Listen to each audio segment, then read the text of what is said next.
So his wife wants a platform here with steps leading into the garage. But the car comes up to this line on the floor. So we're only going to build it 3 feet 6 inches. And then the staircase going down. So I explained to the customer that the door is in crooked. So when I build a level deck there, it's going to look a little off beforehand, according to the laser, and that's not wrong. So he's okay with that. Got to go ahead and get the steps out of here.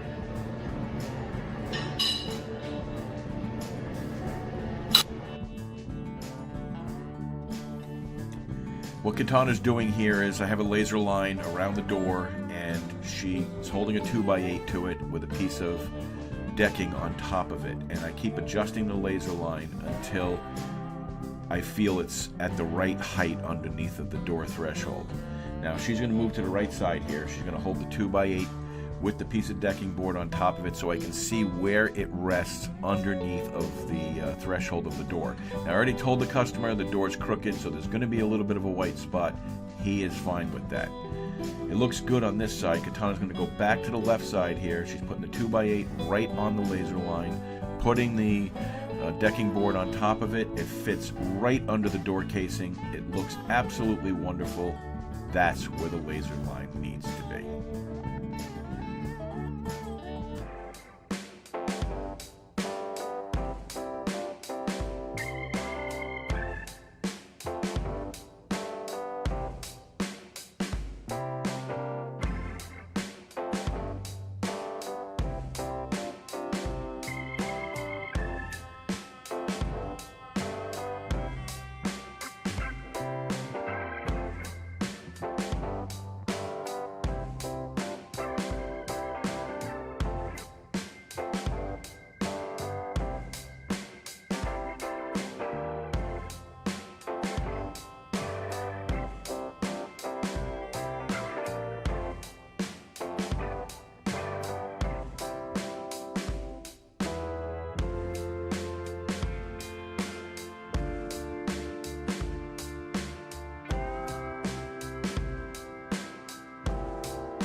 Alright, so all those pieces are cut. There's only one piece left to put in, but I'm not putting that in until after I get the stairs built, in case I need to get behind it for whatever reason. I don't want to have to lay on the floor. That's what she looks like. She's completely square, completely level. And I ran the boards this way so they would match the steps because they're going to be on the side here, and I wanted everything to look uniform. These will be cut down later after I figure out the height of my railings and everything and where everything is going to land. This is the only place a railing is going to be, is along this wall, along this edge here I mean, and then down this side of the stairs, because you can't fall off the stairs on the other side. You got the closet that they built out.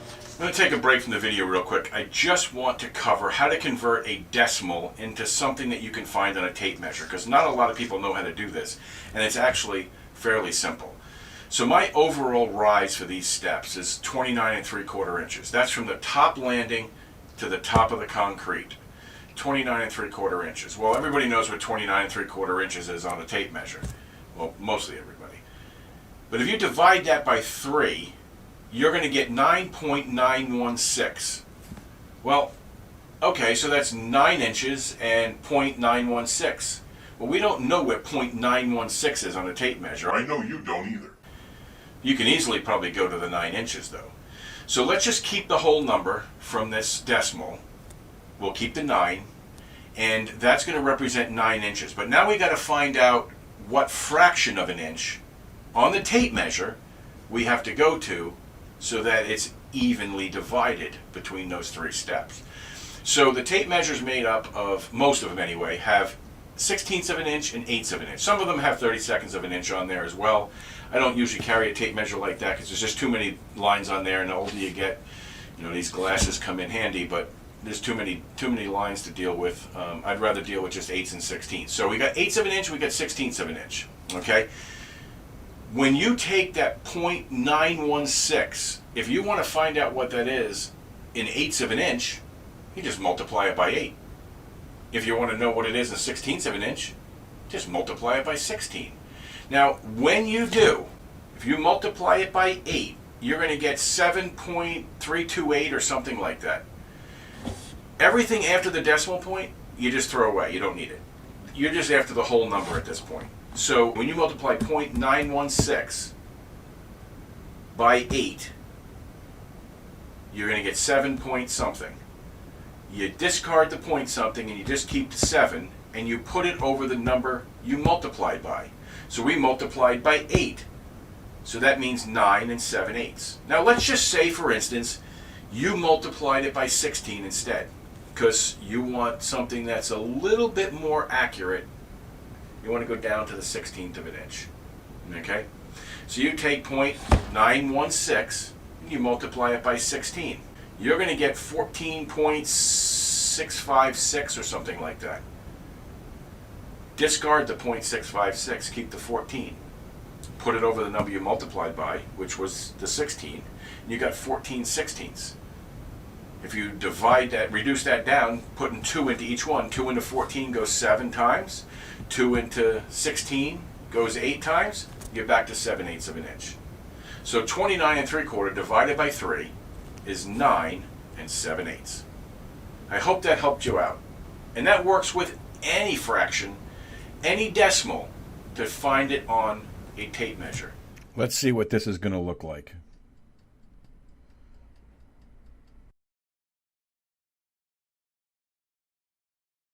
Man, you couldn't ask for a better fit than that.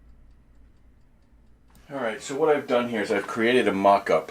This is just a piece of scrap drywall that I drew on this morning so that I can try to explain to you the easiest way to measure and cut your stringers for steps. This here is a landing. We'll say that's the top of the deck or porch. This here is the slab that you want the steps to land on. And when I say you want the steps to land on it, we're talking about the stringer, the 2x10 or 2x12 that you're going to cut out is going to rest against the front of this and sit on that slab. And it's important to know where you want the front of your stringer to land. These arrows representing the total rise of 15 3/8 of an inch is the line that I want my stringer, the front of my stringer, to be at. So right here is where I want the toe kick for the very first step. And therefore it'll come back this way more. So the front of it will be in line with the arrow. The bottom of it will rest on the slab, and then it'll be a straight angled cut up with all the steps cut out of it. Okay? The risers and the treads cut out of it. So what we have here is, and I just made these numbers up because I didn't want to use even numbers, because you're not going to have even numbers when you do yours. So this is 15 3/8 of an inch from the top of the slab to that line right there. And that line right there is the total rise. That is to the top of the landing. Now the way you do that is you just take a long level or a 2x4, you stick it on your landing and you let it overhang off into this area where the stringers and stairs are going to go. And you measure from the underside of that level or 2x4 or 2x10 or whatever you're using to the top of the slab, and that's how you get your total rise. You can't do it here. If you measure from the top of the landing down to here, you might end up with a problem, because what if your ground is like this? Well, if your ground's like that and you measure to this high point, that might be higher than this, and then your stringers are going to be off. So that's not a good idea. You have to measure your total rise out where the bottom of your stringer is going to sit, and that's on top of this slab. So the total rise is 15 3/8. Now that could be, in this particular case, it's inches, obviously, because there's no 15 feet on this piece of drywall. But it doesn't matter what it is, because you can make believe that's 15 feet 3/8 of an inch. It doesn't matter. The numbers are the numbers, you're going to get them. They're just representative to how you see them in your head. So here's 15 3/8 of an inch from the top of the slab to the top of the landing out over the slab. And then you need the total run. That is the distance from the front of this landing to this line representing where I want it to land on the slab. That is 19 and a half. And I know I put a screw right through it, but it's 19 and a half. So the first thing you have to do when you're figuring on cutting stringers is you have to go with an average stair height, the riser height, the average. Most stair heights, most risers are 7.5 inches high. Okay, so figuring on 7.5 inches, if you take 15 3/8 and you divide that by 7.5 inches, you're going to get 2 1/20. Well, if you think about that 1/20, and you take the 1 and you divide it by 20, you're going to get 0.05. And then if you multiply that by 1/16 of an inch, you're going to get 1. So it's actually 2 1/16. Okay? So that means that you're going to have 2 risers, okay, each 7.5 plus that 1/16. So instead of it being 7.5, it's going to be 7 9/16. So we'll write that right here. It's going to be, each riser is going to be 7 9/16. And if you don't add that 1/16 of an inch in, you will be a little low here. Doesn't mean you can't shim it on the bottom or maneuver it so it's a little bit crooked, but if you want accuracy in your carpentry, you don't want to drop off that 1/16 of an inch. So the riser is going to be 7 9/16. Then you're going to take the total run, which is 19.5. You're going to divide that by the 2 risers, and you're going to get a tread or run of 9 3/4 inches. You write that down, and that's how you're going to cut it, and I'll show you that next. So to make it easier for you to see on camera, I am going to mark off using a magic marker on the outside of this framing square. This is 9 3/4 of an inch, and this is 7 9/16. You should be able to see those marks on camera, okay? What you're going to do is take your 7 9/16 and 9 3/4 and line them up with the edge of the board that's facing you. And it might take you a few minutes to get it lined up perfectly, but be accurate. Once you have it lined up, go ahead and trace your run and then your rise. Make sure you're marking it on the outside of the framing square. And what that will do is that'll create your first rise and run on your board. Now what you're going to do is you're going to move it over. You're going to take your 7 9/16 and you're going to line it up with the run of the previous drawing and line up your 9 3/4 right on the edge. You want to make sure that you're at the edge of the line. You don't want to be way up somewhere else like up here. You want to be right equal with the end of that line where it falls off the board. Be accurate with this, and then go ahead and trace your run and your rise again.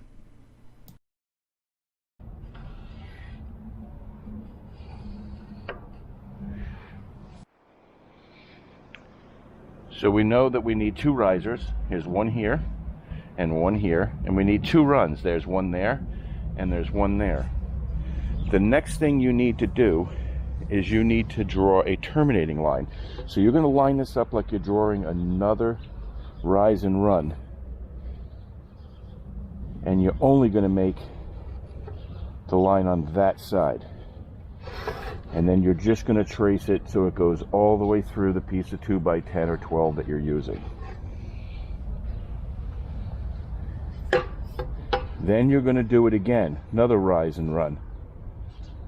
You're going to line them up with the board, same way you did before, and you're going to trace it here, and you're going to carry that completely through.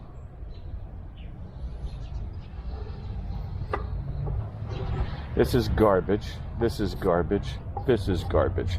This is the front piece that sits on the floor. Now I know it don't look like you understand it yet, and that's okay.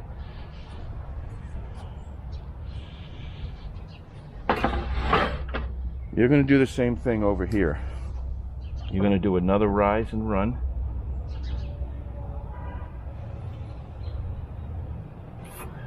And you're going to carry the right side of it, the rise, completely through.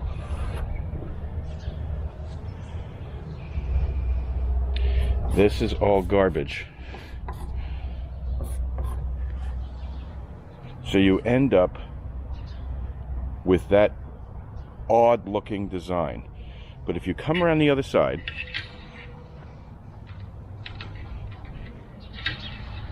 it begins to look like it has meaning. If that was like that, you would see it rises, it runs, it rises, it runs, and it rises again.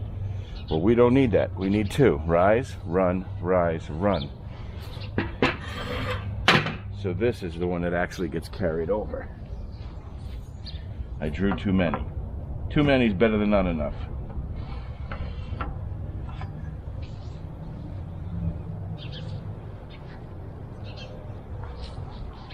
This is the very top step, riser, very top step, riser. This is the ground. Now, if you're using a piece of 2x6 or something for a tread, that's the piece you're going to step on, then that's 1.5 inches thick. If you're using a piece of decking board, that's 1 inch thick. We're going to, for argument's sake, say that we're going to use 2x material, 2x6, 2x8, 2x10, something. So that's 1.5 inches. So this is the bottom part. This is the ground. Ground level right there. You have to take whatever tread you're going to use off of the stringer. So that's 1.5 inches. So you measure up 1.5 inches from there. You make a mark. 1.5 inches. Make a mark. And you connect those dots.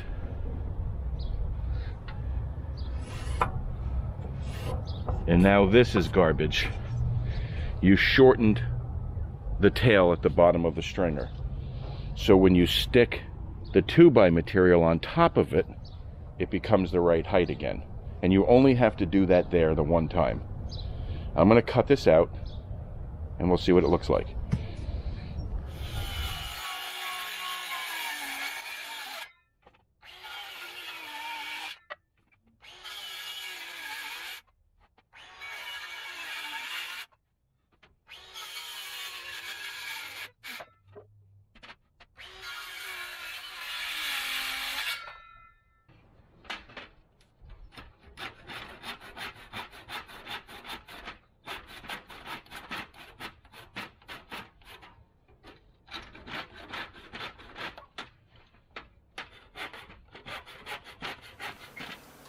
So now we're back, and this is the piece we cut out outside. You can see this is the part that sits down on the slab. We have 1 riser, 1 tread, 1 riser, 1 tread. When I line that up with that line on the slab, you can see that we are about 1.5 inches low up here. Can you see that? Well, that is because we cut that off the bottom. Remember? We cut that off the bottom. And we did that because we're going to use 1x material as the top tread. So if the top tread is added back in for something to stand on, it brings it right up to our landing height exactly. You see that? I don't know if I'm right on the line or not, but it's very accurate, I assure you. And that's how that looks. When you cut that piece, that 1.5 inch off the bottom of here, because let's see, I mean it was like this. It was that thick down there. We cut that off. And we cut it off so when we put it back at the top, we just moved it from down here to up here. And then this one goes up here. And that makes it the right height again automatically.